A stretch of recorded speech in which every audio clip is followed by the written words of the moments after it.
Thank you for having me. How are you? I'm good. How are you doing today? I'm great. I'm great.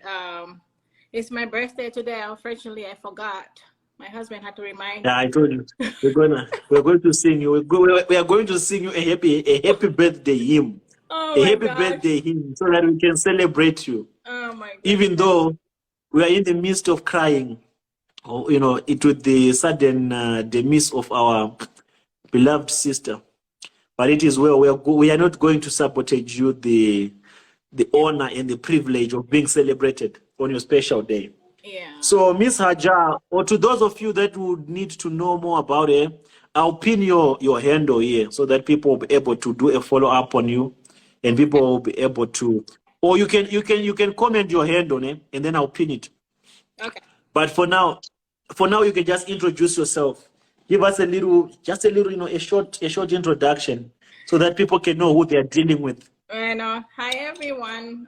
My name is Haja. I'm originally from West Africa, Guinea.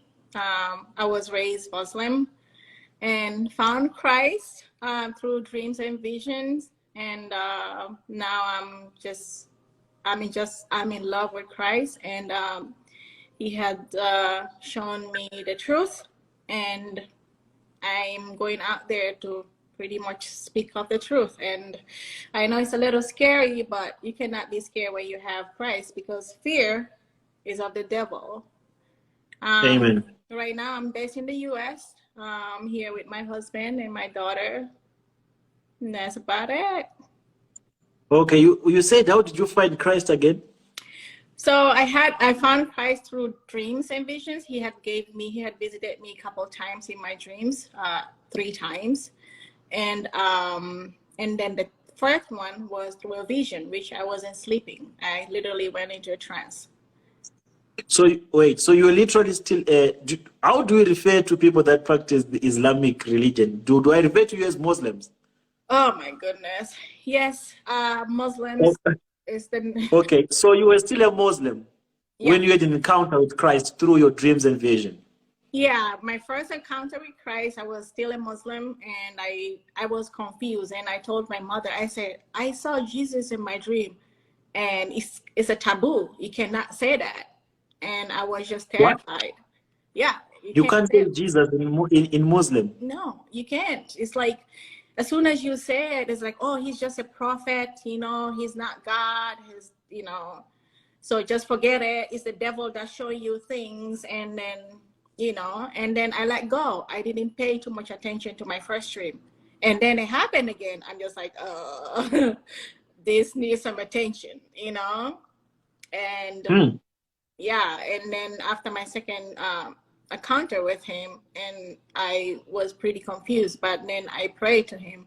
I said to him, God, like, i I've known one thing all of my life, you know and if Jesus Christ is your son, just show me the truth. Like, just show it to me, so I can get out from this confusion. I couldn't sleep at night. I mean, think about a Muslim girl having dreams of Jesus. Like, you know Hmm. and I was sitting in my room, and then I went into a kind of like I'm sleeping, but I wasn't sleeping. I went into a little trance, and then I saw him again, and I couldn't deny it. And then from after that day, I've encountered with him in my dreams again 3 times, and Hmm. everything is gonna Okay. be in my channel. So it's like a long testimony. But Oh, all he's right. pretty much has been with me, and this is all. Everything that I'm gonna talk about is all God. Is all Hmm. God. Listen, I wanna draw you back just a little bit. You Yeah. spoke about how the Muslim brothers and sisters or the Muslim community, Hmm. how they perceive Jesus. You said when they talk about Jesus, what does Jesus mean to them? Who is Jesus in the He's a Islamic prophet. culture? He's a prophet. They say Jesus He's is a just a prophet. prophet. Yeah, that's solely what my mom told me back then, and that's how they see him, just a prophet, and not God, not anything Hmm. special. They So you wouldn't even are, you are speak literally about not Jesus. allowed to give him any kind of glory. The moment you do that, they'll No, say, The devil is using it.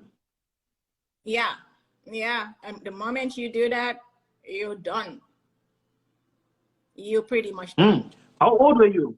How old were you when you had this encounter? So when I had this account, I was about 24, 25. So you'd 24, already 25. been a Muslim. You'd already been a Muslim from birth up to 24, 25. Mm-hmm. Yeah, all my life. All my life. How did it All feel my being a life. Muslim? How was it like being a Muslim? Just give me a small narration of someone that is, hearing this for the first time, someone that has never had an encounter, or someone that has no idea what it is like to be Muslim. What it is like? What does it mean to be Muslim? You know what? God has had his hand in my life for a long time because I hated it. I hated it being Muslim every part of my life. I hated it because I've always been the person who is extremely different from my culture or from the Muslim girl that they wanted me to be. And for some reason, like I've always been attracted to the cross, but I didn't know why. I hated being a Muslim. Everything about it was unreal, was fake, was forced. Like I have to sit there and recite a book. I had to recite a language that I didn't understand. And I had to use prayers to pray that I didn't understand. Everything was forced. What do you mean when you say everything was forced in the Muslim? Well, you're first to pray. My dad was a fanatic that when he comes to the house, if you don't have your hair covered, literally, I saw my stepmothers when my dad walks into the house, they will take the baby's wrapper or in Africa how we use a wrapper to like instead of diaper back in the day, they will take that and put it in their head and just cover themselves. And you have to pray 5 times a day. You have to fast. But I don't mind fasting. I fast for Jesus, but when you're fasting, you have to understand what you're fasting for. And plus, I've never, ever, ever had a connection with Allah. Ever. None of my prayer time, never. You would not feel his presence. You would not have any connection with him. Nothing. Not one dream. All of my life. Not one dream. Okay, listen. Let's make some few things clear here. Who's Prophet Muhammad and who's Allah? Oh my gosh. Well, Prophet Muhammad is the messenger of Allah. He's supposed to be the Just like prophet Jesus. of Allah. Yeah. But Allah is supposed to be God. Okay, wait. So in Christianity, there is God, and God sent a messenger, Jesus Christ. And in Muslim, we have Allah, who sent the messenger, Prophet Muhammad. Yeah, but the only difference is Jesus is God in the flesh. But Muhammad is just Muhammad who went around, killed people and did all sort of things to get people into Islam. So did you really kill people? Yeah. It's Islam is like slavery, man. As people think, I hear people saying that, Islam is the black man, is the black woman, is the African, is the black religion. No, it's not. Muhammad is as pale as red hair as they come. It's just the Arabs. They went to Africa, and they brought Islam, and then we follow, just like how the white men went to Africa, and they colonized us, and we had no choice but to follow. So it's the same thing that's happening with Islam. We have got to wake up. We have got to wake up, because after being a Christian and finding out the truth and the wisdom that God has blessed me with, it made me sick to my stomach. And I'm just like, oh my God, Lord, like, how could I ever believe in this? I was an idol worshiper. I worship a false god, you know. Mm. And So who wrote the Quran? Who wrote the Quran? my dear, According to so Islam, who so inspired? Because in Christianity, the Bible was written by men, inspired by God. so they said, So what is well, the yeah? they said that the Quran was written by, was inspired by Allah. You know, it's Allah's words. They're like unchanging, you know, but it is not true. It is not true. It's a book that is made up with many things. It's a book that is made up with many things. It just, the more you read the Quran, the more it just does not make sense to you. And if you notice, many people, they leave Islam after they read the entire Quran and the Hadith. Once they understand it, and they just can't grasp it, like they cannot do it Mm. anymore, because it's like there's things inside the Quran that every human being, when you read it, if you have like a inch of soul in you, of humanity in you, Mm. you cannot do it. Let me tell you this though. The reason, I keep telling people, the reason why Muslims, you know, Muslims are going around killing in the name of Allah, it's not for Muhammad. I keep telling people that it's not for Muhammad. It's for themselves. It's selfishness. And I can prove it to you. Why selfishness? Because just like these kids did, they went and killed Deborah. And they're happy about it. You know why they're happy? Because in the Quran, it says that if you kill in the name of Allah, you sacrifice yourself, or you kill someone, you kill an infidels because Christians are infidels. Like everybody who's not a believer of their God is an infidel. So now if you kill that person, you go to heaven. Now, the trick is their God is really hard to please. They know that it doesn't matter what you do. What you do, you cannot please him. The only coward way out is when they take someone else's life. And then once they do, and they believe that all their sins are wiped away. And now they're just gonna go to heaven. So Muslims are not people that are in love with their God. They're not. I've not met one. I was never. They fear their God, but they don't fear their God because they love him and they don't want to do anything to hurt his feelings, or, you know, like, or sin, you know. They fear him because they don't want to go to hell. So Mm. it's a coward way out. Do you know Mm. what I mean? I get you. So So when it's, they say that Muslim is a religion of peace, where are they getting huh? that? Where are they It's getting that not, Muslim is a because religion it's of peace? That's the propaganda they are spreading. God, God, please. This, it is not. Islam was never, is never, and will never be a religion of peace. You know why? Because the book itself is not it's not peaceful. It's full of vengeance. It's full of things that when you read, it hurts you to your stomach. It's not. And then, you know, it's they say Islam is the religion of peace because that's what they want to, that's what they want to put out there so they can get people into Islam. They're trying to get people into Islam, and that's the only way. And then think about this, all these people that's going into Islam, you know, they go back to whatever there was, because especially these women, they go inside to Islam thinking that, oh, you know, it's a peaceful religion, you know, so on. And then they find out that is not it.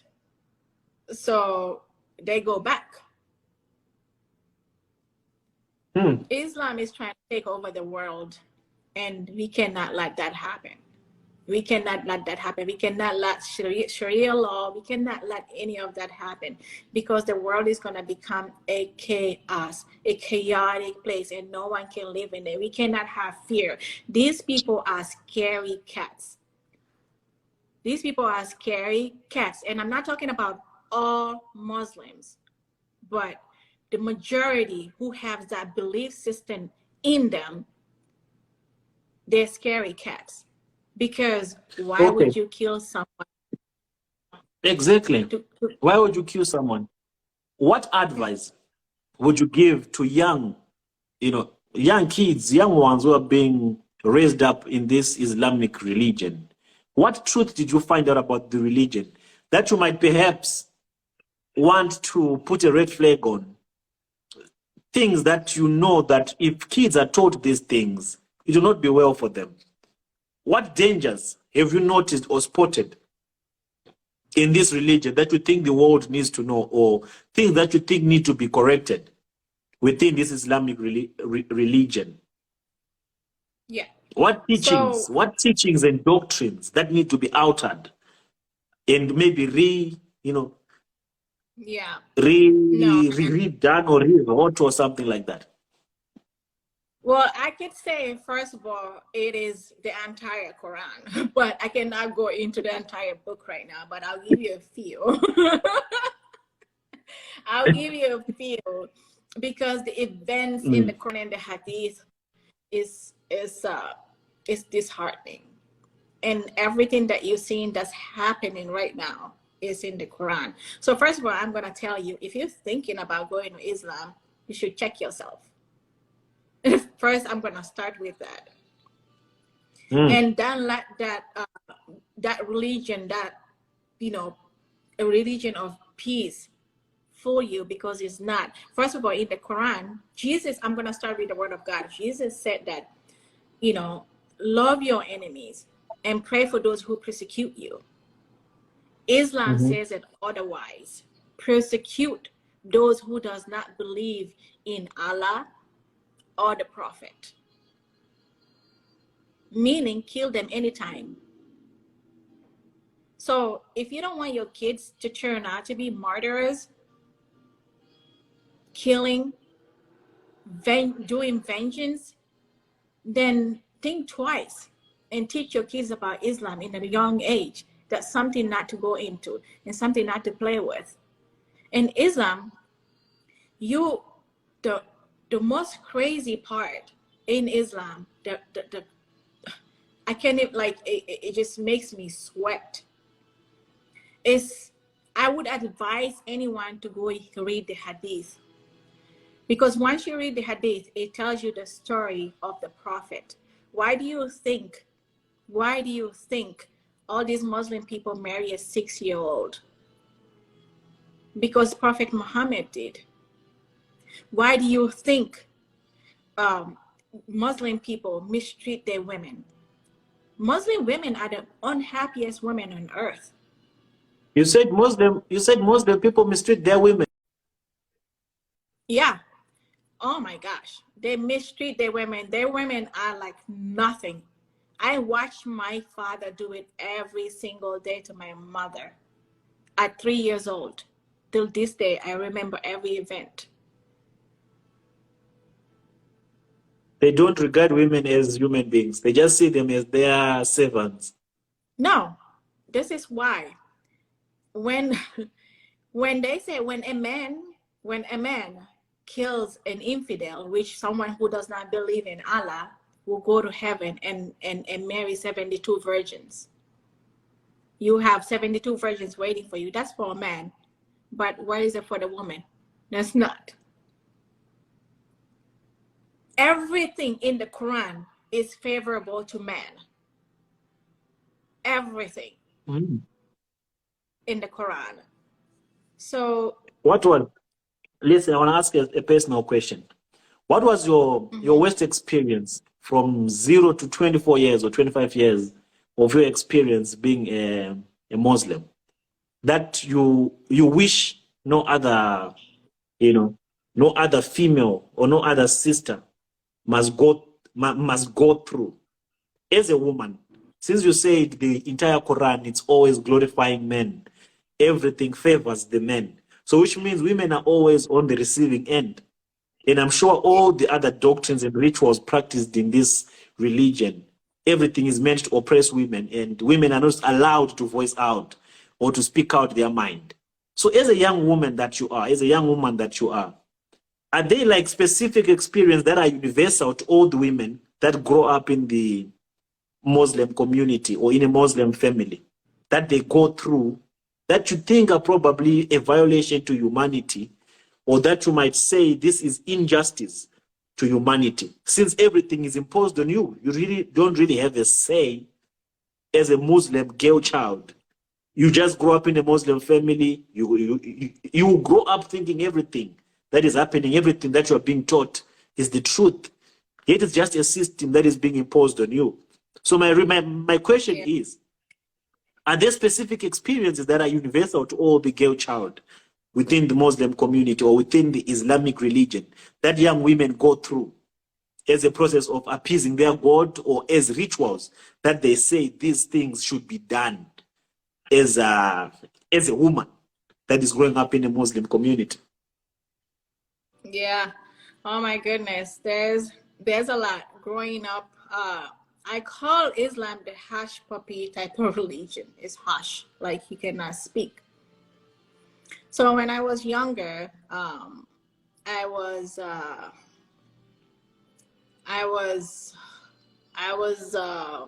man. When I was younger, I was, molested by, my teacher, and this is a prominent Muslim teacher, in my country. And also within your own family, they do it to you. I'm talking about your uncles, your aunties, but they never let you speak. So growing up in Guinea, I was the smartest little girl involved Okay, wait, in. pause. Can you pause right there? You just said something that is very deep, and something that I will probably need more clarity on. You said growing up you were molested, starting with your teachers or with your teacher, and your teacher happens to be a very prominent teacher in the Muslim community. And even this kind of experience, you can even go through this kind of experience back at home from your uncles and your intermediate family members. And you still don't have a voice. You can't voice out. The moment you want to speak about it, you'll probably be condemned for speaking about such issues. You can't, because as soon as you say something, they're gonna say you're the dirty one. You're the one who caused it. They're gonna blame it on you. But when So how do you deal with situations like this? I was traumatized. I didn't know how to deal with it. I think that's how I became who I am today. Because especially in my father's family, my father was very, very my father was, man, if you say Jesus, he would punch you in your face. That's how much of a person he was. But even him, I told him, may his soul rest in peace. I told him about what happened to me, about his brothers and his sisters. And these are women. These are women and men doing things to little girls. And How old are you? How old are you? Man, they well, my mom and dad got divorced. My dad shipped us back when I was 3 years old, around 3 going on 4. So around 8 years old. It started at 8. So this happened to you when you were 8 years old? Mm-hmm. Did you tell anyone about it? Yeah. I told my diary. You told your diary? Wait, why didn't you tell? Why didn't you tell your mother, your father, or someone? I didn't. they told me not to say a word, and I didn't. And you know, I loved my father so much that I would do anything to be able to see my father. But when they threatened me, if I were to open my mouth and tell my father, and then I would never see my dad again. So I kept that because I loved my dad, you know. Um, I wanted to be with him. I wanted to see him, and so I kept quiet, and then I kept going on. It kept happening. But then when I grew up, I told him, and what he answered to me was even more painful than the event. You know, he told me that to keep it quiet, it happens to a lot of women. He said what? To keep quiet because it happens to a lot of women. This was your dad now saying that? Yeah. So that was more painful than what I went through, because I loved my dad and I wasn't expecting that. And I kept quiet and never said a word. Hmm. And then another thing is, you know, is taking young girls to uh, female genital mutilation, you know, FGM. And What's that? it's when they take young girls and they literally circumcise them like they circumcise boys. On You know, women? they, yeah, yeah. So they put girls through that, and it's. But I think that is a culture and a religion together. It's like, I don't know how to put it together. You know, it's. Let me tell you something. I'm Fulani. I'm part Fulani and part Mandingo. And Fulani are the worst race that I've ever met in my entire life. And you can see that in in Nigeria. You can see that in Guinea. I do not understand why, but I can say that, and it makes me sad. It makes me really sad. Like right now, I'm the outcast of my people. I'm the outcast. My father disowned me in a text message before he died. You know, my entire family left me. So think about when you here in America and your family and it's your people, man. And then all of a sudden those people drop you because you told them you believe in God, you believe in Jesus. So they all left, and you know, I went through it, but you know what? God didn't let me hurt too much. He was there with me. He gave me the strength. That's when this you know, that's when this me going out and speaking and testifying, that's when it was birthed, you know, for something new. And it's sick, you know, it's really, really sick. So it's these things they do, you know, like the FGM and stuff, these things that they do in Africa, you know, in Guinea, you know, they tell you that, oh, you know, it's, you have to do this because, you know, we're Muslims, we have to do this. It's part of the Quran. They lie to you, you know, Wait. but So this FGM circumcision thing, it happens to all the women that grow up in Muslim family? The Is it a must? majority, well, yeah, Is it a people cultural like thing? people my age, huh? Is it something that is a must that all the young girls that grow up in a Muslim family must go through the circumcision? In Guinea, yes. In Guinea, yes. But then when I grew up, I started doing my research, and I found out that it's more culture than anything. And they use, what I'm trying to relate to you is how they also use Islam to slave you, how they use the Quran to scare us, you know what I mean, into doing things that, is harmful to us, you know. Hmm.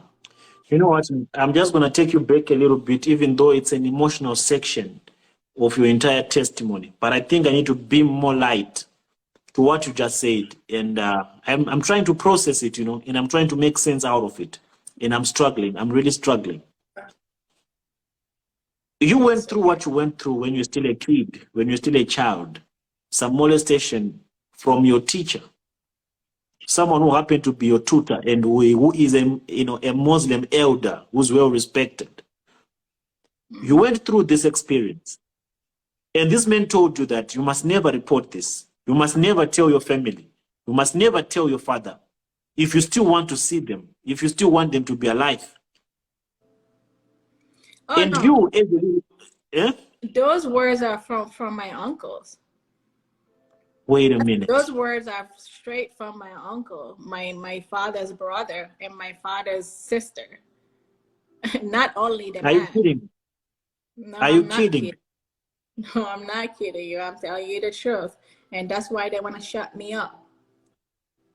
Wait. So from the teacher, this happened. You went through this nightmare with the teacher. The teacher molested you in whatever way that he did. Did he threaten you as well? Your school teacher? Yeah, he told me not to ever say anything, or else he's gonna curse me, and I would never be anything, and I'll just run mad and just be anything, be nothing. So this was the teacher cursing you and warning you that if you tell anyone, I'll curse you, and things will never be well with you in your life. Yeah. And how old were you when you had this experience with the teacher? With your Muslim teacher? Teacher, I was almost coming here, so I would say like around 11, because I 11 came years here at old. age 13. Mm-hmm. Okay, pause there.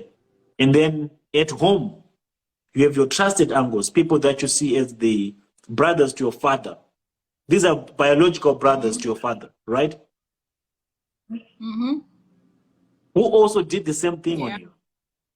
And after they were done with you, these are the ones that threatened that if you tell your father or your parents, they will take them out. Yeah. I will never see them again. You will never see them again. And you, as a little girl who loved her father so much, and your parents and your mother so much, you kept this to yourself. Yeah. And how old were you when you Yeah. had this experience with your uncles? Man, it's like it was an ongoing thing. It was An an ongoing ongoing thing. thing. Give me a time frame, please. I need to know. So we came back from Conakry like around 4, because my dad left sent us back when I was like around 3 going on 4. So I remember I was in kindergarten because they still had to carry me, and that's where he started. Like he would carry me like this, like a little girl, and then he would put his hand inside my dress. So I was about 5, probably like around 5. Sorry, the 5 what? dates are 5 years? something a blur. Mm-hmm.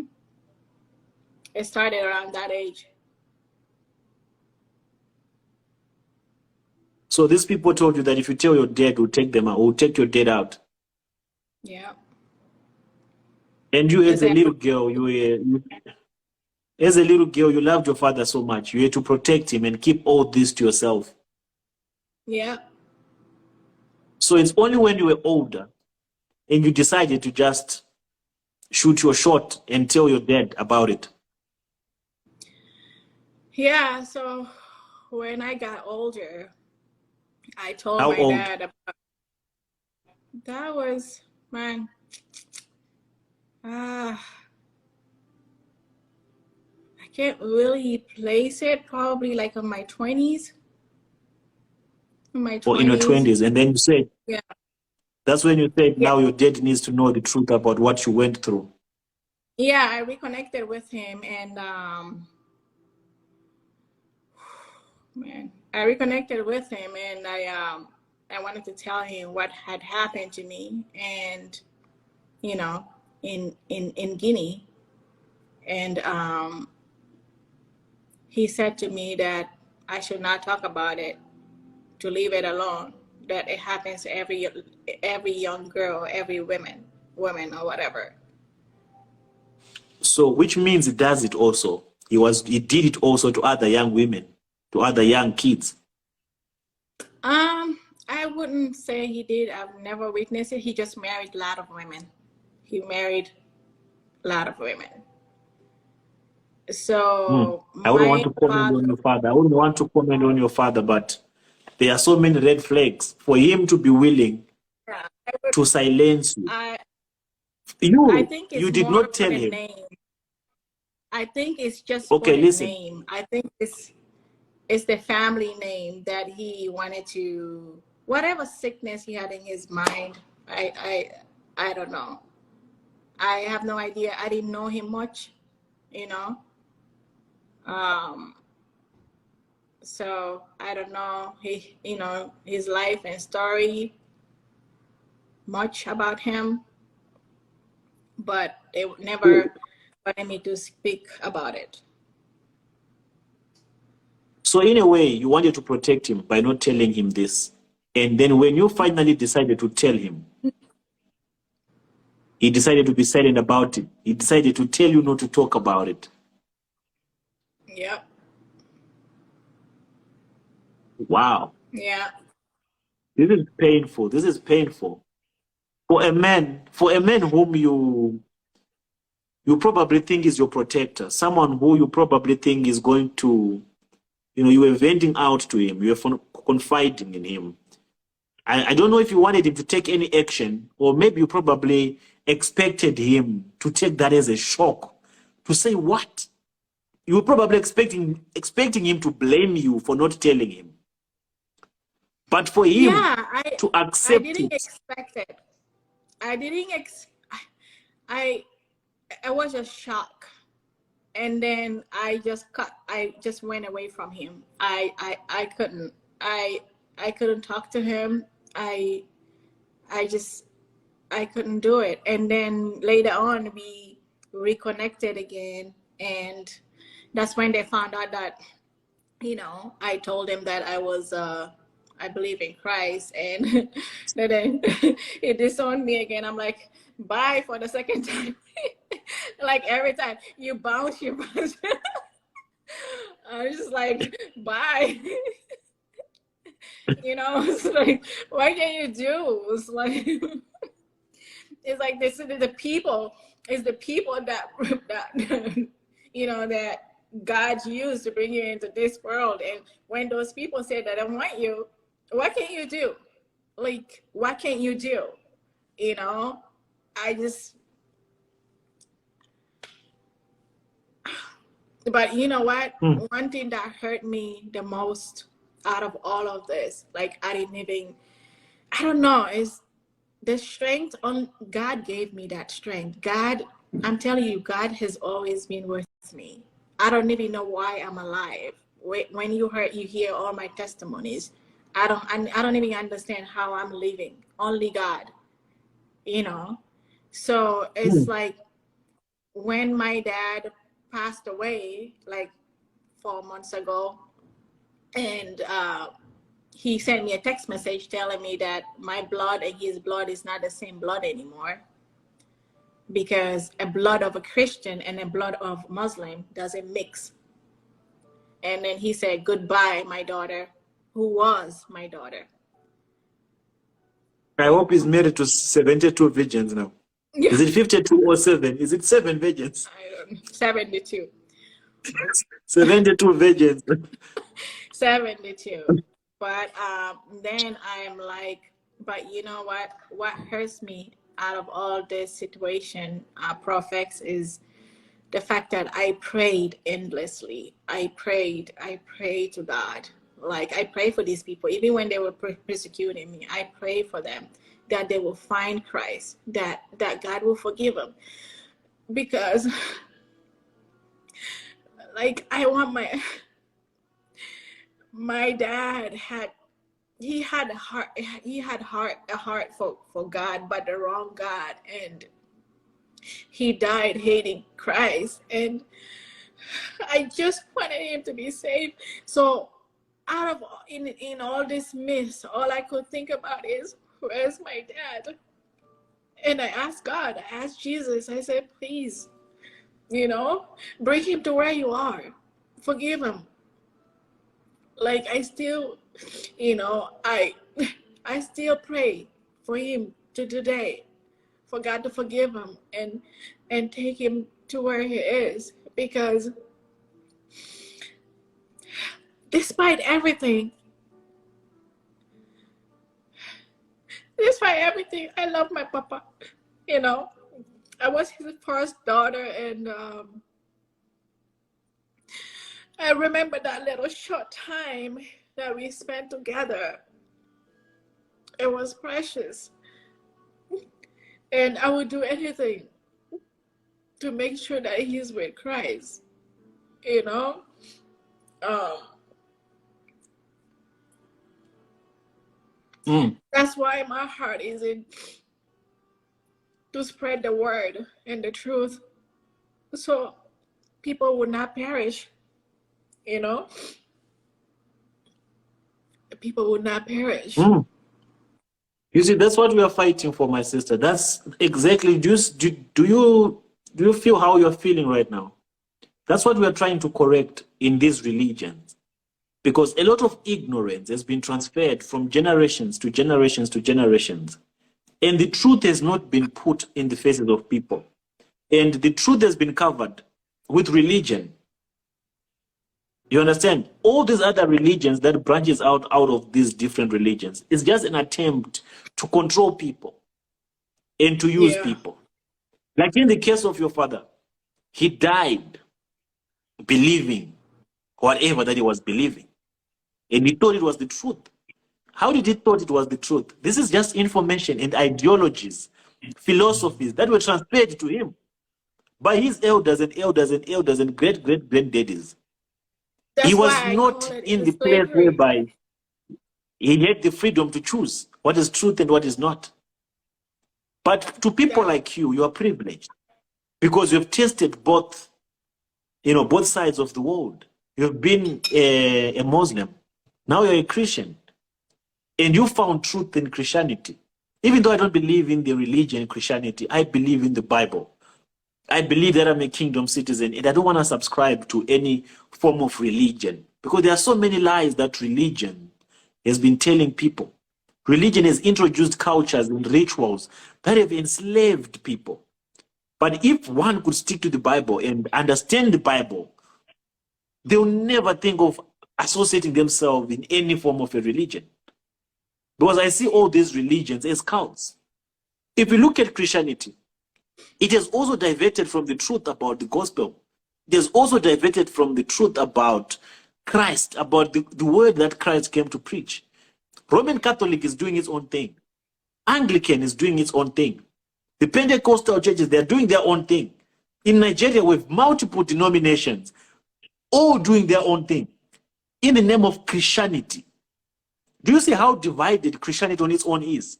That's why when we have a case of Deborah that was brutally murdered, we can't come together because we have different interests.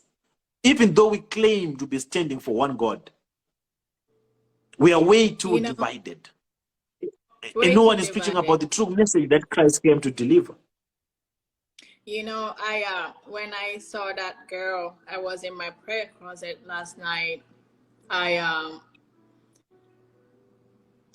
I got sick in my stomach Because let me tell you something. I'm like moving away from the Islam a little bit. So I'm just gonna talk about the word of God. But Jesus, he said that the what is it called? Sorry, I'm having like brain freeze. We have to go out there and harvest, right? The harvest is plenty, but the laborers are few. Mhm.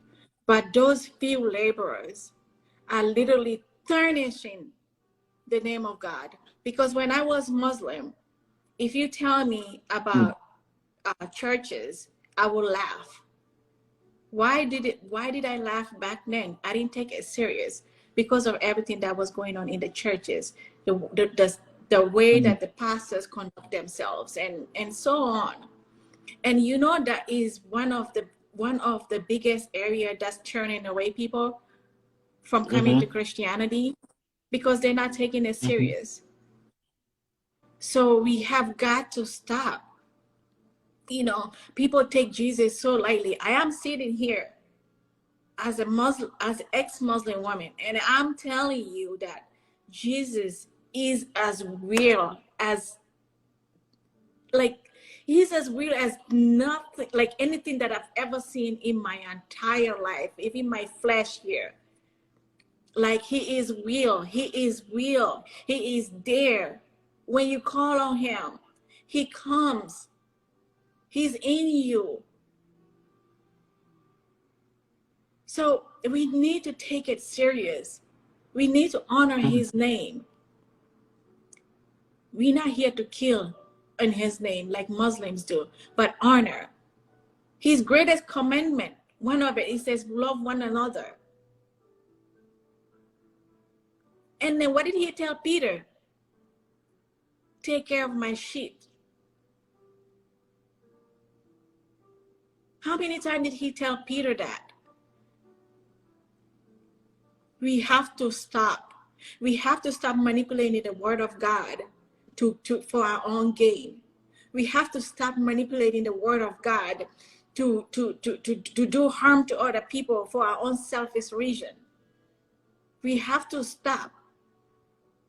Because if you love Jesus, you will feel the pain that's in his heart for everything that we're doing in this world.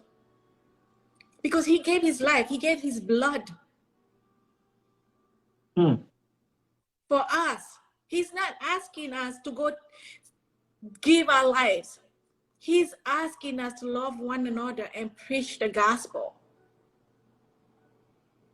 and take care of his sheep. And we're doing something different.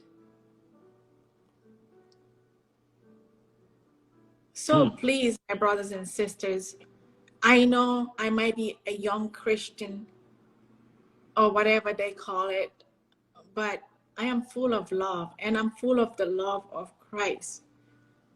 And I would not apologize for it. And I'm going to go out there and I will preach the I will preach the gospel and I will tell the truth.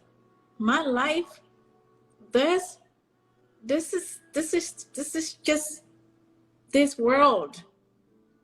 I don't care about this. Mm. I care about where I'm going to be tomorrow with Christ.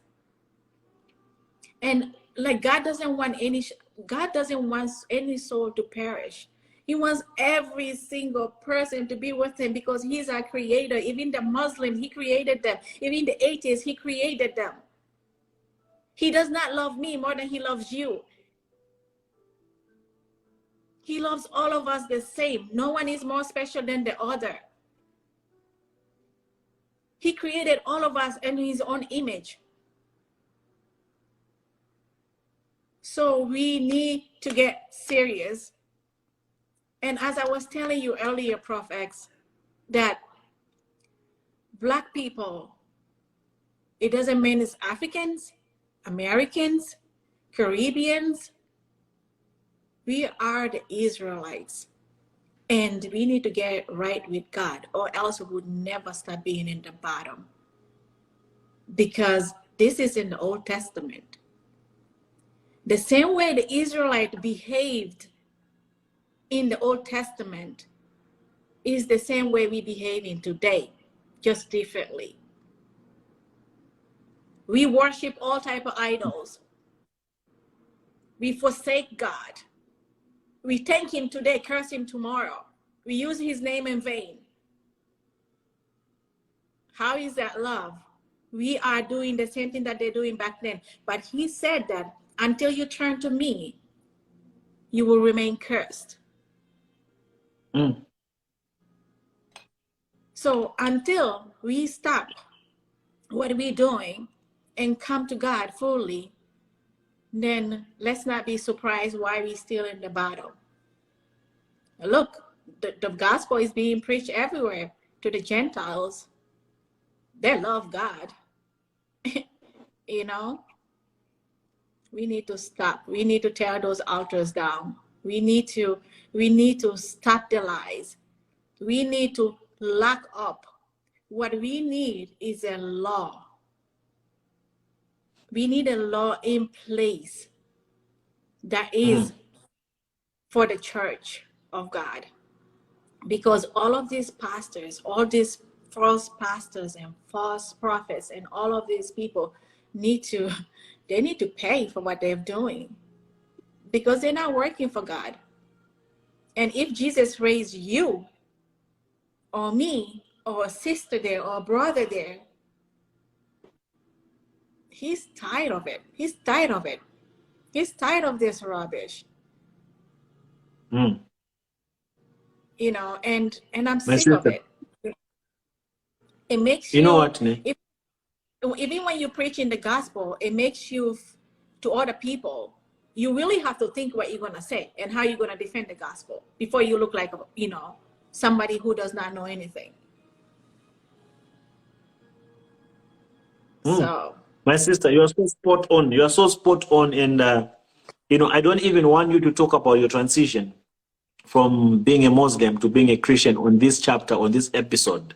But yeah, for now, I feel like what you have said, it's enough for the people that are watching.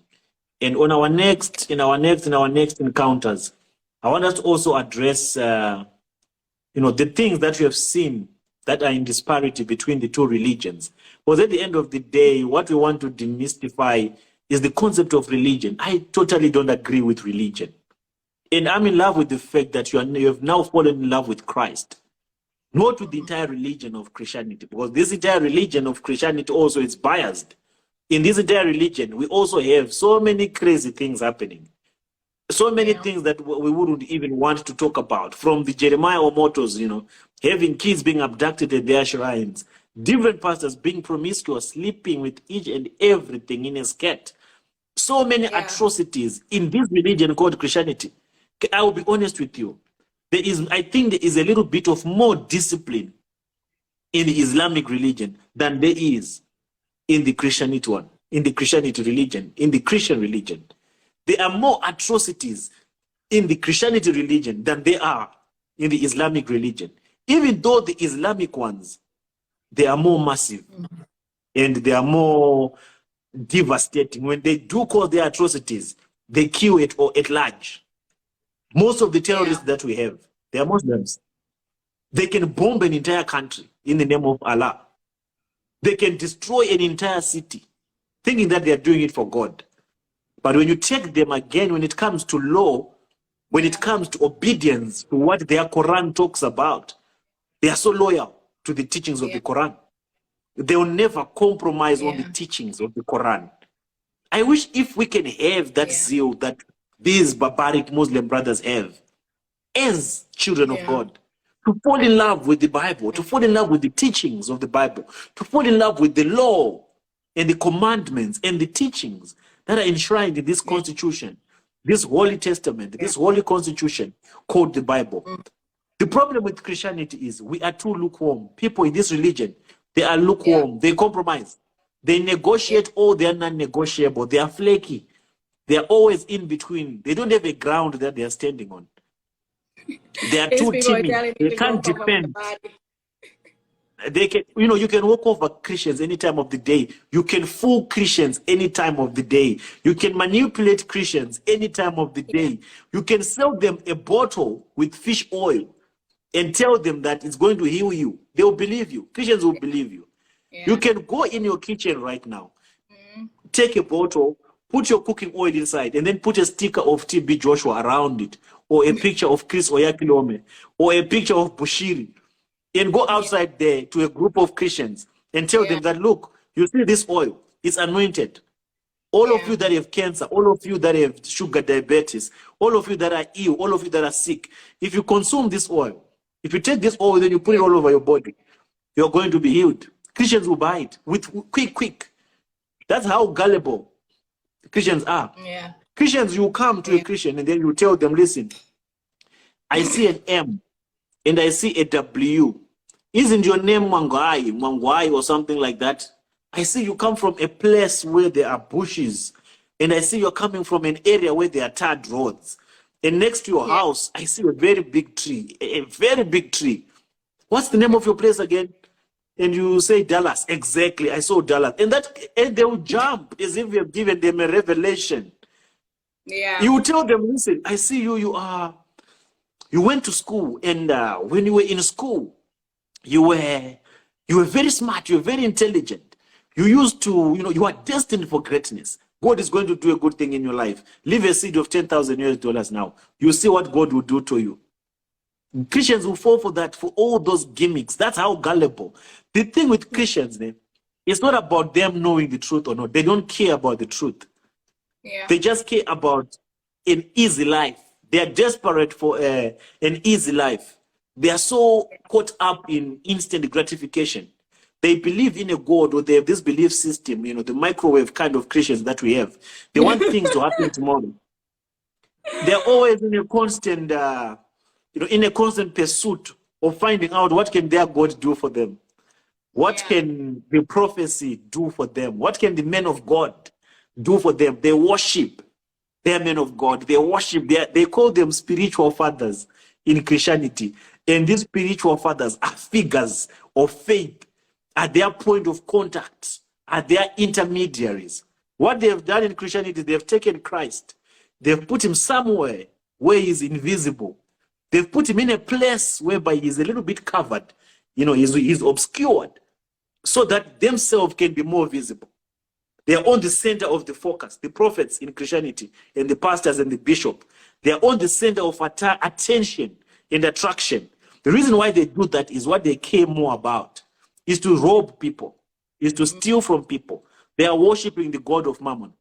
Christianity has become more like an institution which has opened doors to all the businessmen that can understand and that can know how to use scriptures to motivate people, to inspire people, and promise people, fill people with hope. And in exchange, those people will transact.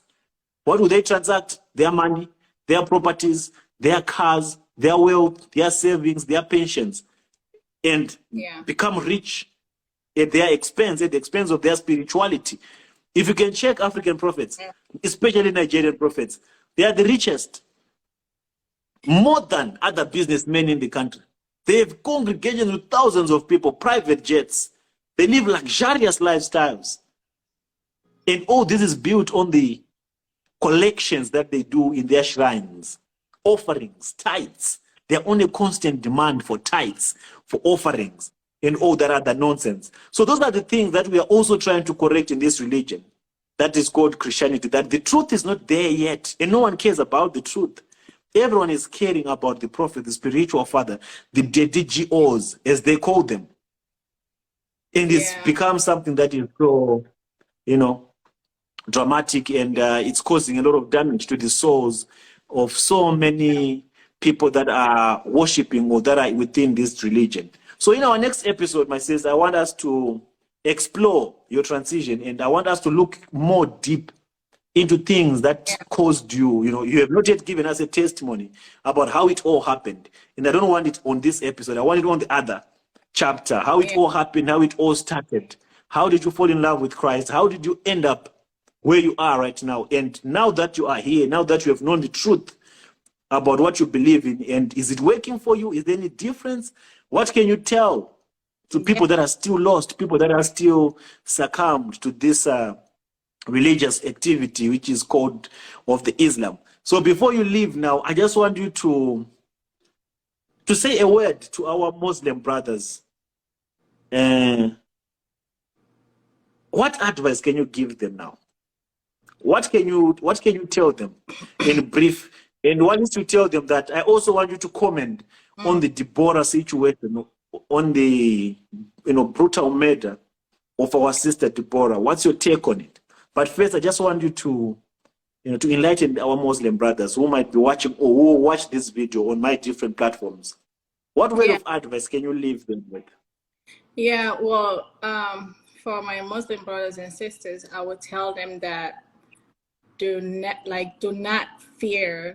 have fear to always search outside of what you believe in, because Muslims doesn't do that. Muslim would never open a Bible, read, or try to get any knowledge, from Christianity or anything like that, because they're afraid. So I would tell them that, fear is of the devil, and, get enlightened, go around and seek for the truth. Just don't follow to follow. We followed all our lives. Stop following and search for the truth. And you shall find Jesus. You don't have to do much. All you have to do is pray and ask him, and he will show up. He will show up. And I can tell, like Muslims, our Muslim brothers especially, they're so angry. They're so angry. It's like the anger would not let them hear anything that you're saying. They judge you, bash you, throw stones at you without taking in the knowledge of what you're trying to tell them.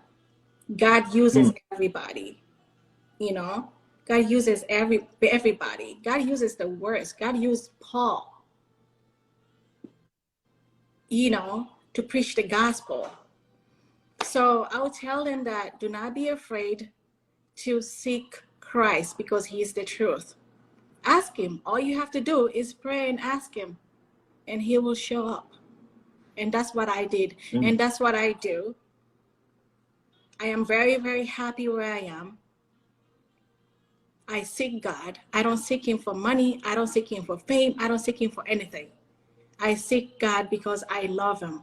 And every day, my husband and my child knows that I have a date with God. And I don't miss.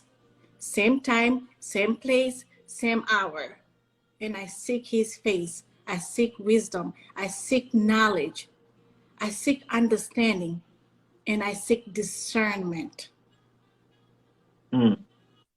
So, you guys, I'm not beauty, no brain. I have brain in me.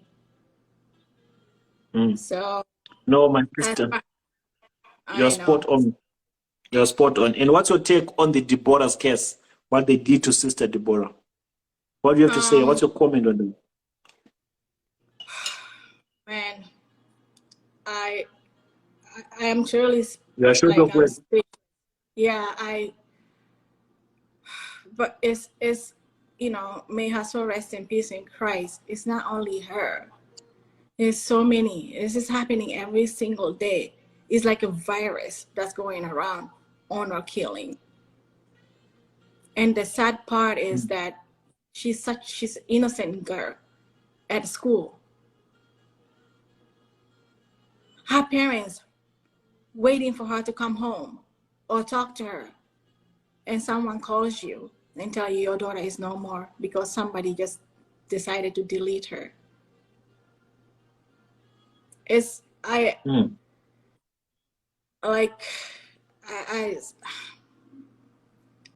have to say anything. You have said a lot already, but I understand your pain. I understand how you feel. It's so sad and it's so bad. So, Sister Aja, I appreciate you. I appreciate you for coming and giving us a teaser. I know it's a teaser because there's still more to come. There's still more that people need to know and people need to hear. And I'll be coming to your channel. I hope you've uploaded something already. And I'll pin Thank your, you. can you just type the name of your channel here, then I'll pin it so that we can also have a discussion so that people can also Yeah. follow through and see. Because we need to begin this from the genesis of it. People would want to hear your full story, and people would want to know what you went through. People would also want to make a comparison of of these two religions, because at the end of the day, we are all seeking the truth. Yeah. We all want the truth. So I want to thank you so much for gracing Well, thank you for this having me. this engagement. And we'll talk again. I'll give you a shout out when I'm done here. And happy Right. birthday to you. It's almost after your birthday. So happy belated birthday once again. Thank you, and I God hope bless I'll be able to you. take you to a boxing match. And I hope you have No, we're not going to any boxing match today, so I'm just gonna spend time with my family. But thank you so much for having me, and God bless you for what you're doing. And God always used people like you and me, and those are watching out there. And God bless you all, and I will talk to you guys soon. Bye. No, thank you, sister. Yeah, we'll talk later. Stay safe. Bye. All right. Hey, by the way, it is 90 something degrees right now. It's really hot. So I'm just wearing a tent top. I'm in my house. I'm not naked. I saw people Who's saying saying you're that, go naked? put on some clothes. Go put on some clothes. You. Come on, they are Muslim brothers. You know your brother. You know the brothers from your previous religion. They are too sensitive for nothing and spiritual for nothing. Yet they don't have the love of God in them. Those Tune on the barbaric message. men. Don't look at the outside. Tune on the message. All right, brother. Exactly. Forget about. You are okay, my sister. No, Don't it worry about doesn't. them. Don't mind them. I know. Okay. Take Stay care. Yeah. safe. Okay. Say hi to the little one. Say hi to the little one for me. I'll engage with you I after I will. finish here. All right. Take care. Bye. All right. Stay safe. Bye.